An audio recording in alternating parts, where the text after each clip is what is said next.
Alright, kid. It's bedtime. Tomorrow we'll play again. I don't want to go to bed. There are monsters under there. Ha! Monsters under your bed.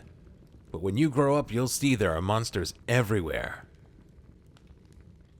What? Alright, you little rascal. One more story.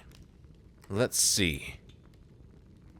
Ah, how about a story of a cloud? A cloud? Yes, he has no super strength or redeemable features. He's like all of us, ascension creatures. Days and nights the cloud would stand there waiting for him to align with the spinning world that was raining. As an overseer overseeing all, the cloud saw all, especially during rain. People running with their damp clothes and drippy runny noses, with water drops running on window panes. To himself he thought about those men under the weather. How poor they looked, how much they craved help. It must be in my blood to assist those who yelp. So the cloud soared through the rain, settling above as a motherly cloak. And to the cloud the man spoke. He stared into those eyes of a brother. He saw his endeavor, acknowledging his effort. Get out of here, you fucking cloud! Cried the man. Cloud was feeling less than thrilled, you see. How could he ever help the yelpee? For when caught sight of the cloud, men cried with mighty voices, profanities out loud. This heartbreak breaks even the strongest of hearts, like losing your blood to the painfully parting parts. And that's when it occurred. The nightmare manifested. He wasn't the revered who was needed.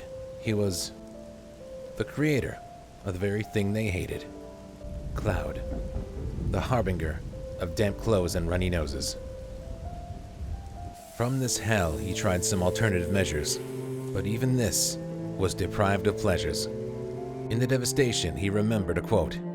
"I am become death," said a man on a rather cloudy day. But unlike man, the cloud did not dare to live through this game. How would he correct his wrong, he pondered and wondered. Aha! A huff and a puff rejoiced the cloud in his cubicle room. Solved it I did. Aced the test. The oven, my final rest. A thought did pass his now boiling brain. What would he become in the next life? Would it be another life in vain? A life enveloped in shrouds? He even dreamed of becoming those ridiculing men ridiculing clouds.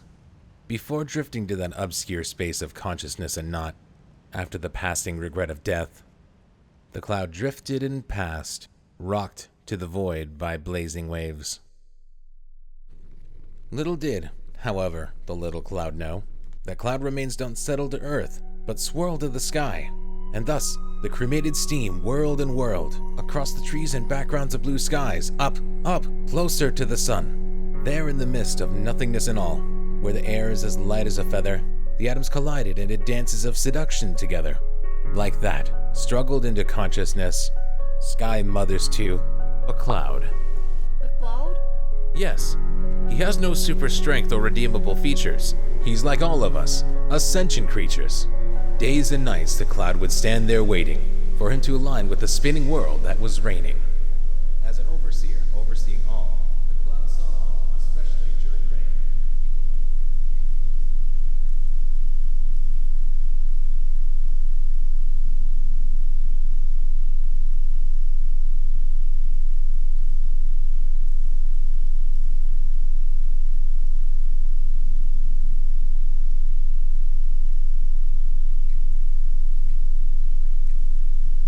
He had hit the record unknowingly, and lost the recorder in the hands of another.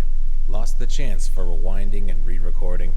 Now he waits for the tape to run out again, to eternally return, and play again. I don't want to...